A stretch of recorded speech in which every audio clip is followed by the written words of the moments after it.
Air pollution isn't particularly great for anyone's health. However, you might be surprised all the same to learn that the amount of particulate matter in the air we breathe has a direct and tangible effect on our cognition and the important decisions we make each and every single day. Welcome back, by the way. It's been a while, and I'm so happy to be back making weekly videos for you guys. I have a lot of awesome videos planned. Billions and billions and billions and billions and billions and billions. I know for a fact that most of you watching are like me and spend too much of your time in closed indoor spaces, whether it's at work, school, or in your home.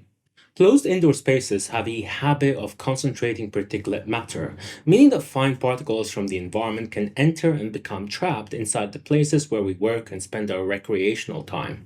Particulate matter is classified according to size, but the group that we're particularly interested in is PM2.5, also known as fine particles. This group includes all fine particles with a diameter of 2.5 micrometers or less. Particles this small are light and aerodynamic enough that they can remain suspended in the air where they can be inhaled. Furthermore, due to their small size, PM2.5 particles can penetrate body tissues more deeply than other classes of particulate matter, like the PM10 class, for example. Once in, PM2.5 particles can have harmful effects on the body, including the brain. Now, if you've been subscribed to the channel for a while, you probably know that where this is going. I am nothing if not overly predictable. Anyway, if you're new, don't forget to subscribe. I have a brand new study to share with you today.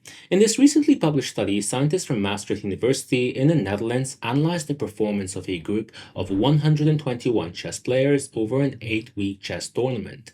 During the tournament, the researchers assessed over 30,000 individual chess moves that were played over a series of 609 matches, while also measuring the amount of PM2.5 particles in the venue's air. What they were basically trying to do is find out whether the amount of PM2.5 in the tournament's venue had any real effect on the likelihood that the chess player would play a bad move or, make an error or wrong decision.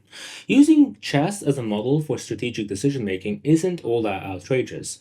After all, chess is a complex cognitive game where a player is given several choices to choose from and must rely on their intuition, perception, and problem solving skills to identify the best move that they can make.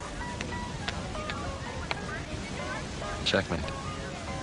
So here's what the scientists found out. When the levels of PM2.5 in the tournament's venue increased by just 10 micrograms per meter cubed, the chess players were 26.3% more likely to play a wrong move. This increased significantly for moves played towards the end of the game when the match time was running out, suggesting that time pressure amplifies the effects of poor indoor air quality on our decision-making ability.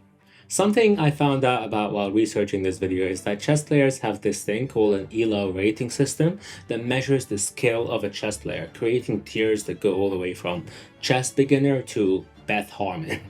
Now let's break that 26.3% down in terms of ELO rating system. According to the study, if a chess player is exposed to an extra 10 micrograms per meter cubed of PM2.5, their ELO score drops by around 220 points. This means that someone who would typically be regarded as a strong intermediate player would, as a result, show the same kind of skill that you'd expect of a chess dabbler. In case you're wondering, the chess player with the highest ever ELO rating was Magnus Carlsen, who had a 2,882 score at his peak.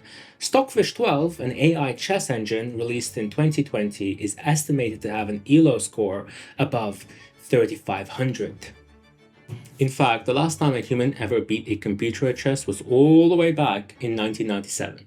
That don't impress me much. But back on track. It's also alarming that the particulate matter did not affect everyone equally. Weaker or inexperienced players were more negatively affected than stronger players by particulate matter in the air. In other words, weaker players who were more error-prone anyway were the ones who saw the quality of their chess decision-making decline the most.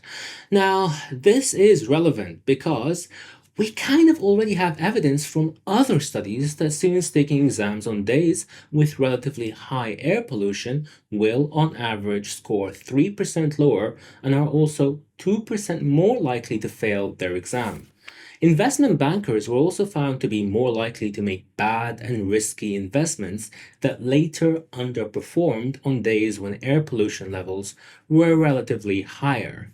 What's most depressing, I think, is that this whole situation is completely avoidable because the main source of PM 2.5 particles is exhaust emissions from cars on the road, which actually have a habit of finding their way indoors where they get trapped. Guidelines recommend that you don't get exposed to more than 5 micrograms per meter cubed of PM 2.5 on average. Unfortunately, only 7 countries in the world have PM 2.5 levels under the World Health Organization's recommendations. To find out what these countries are, as well as what cities in the United States have the highest levels of PM 2.5, check the description for a link to access that, along with all the references I used to make this video.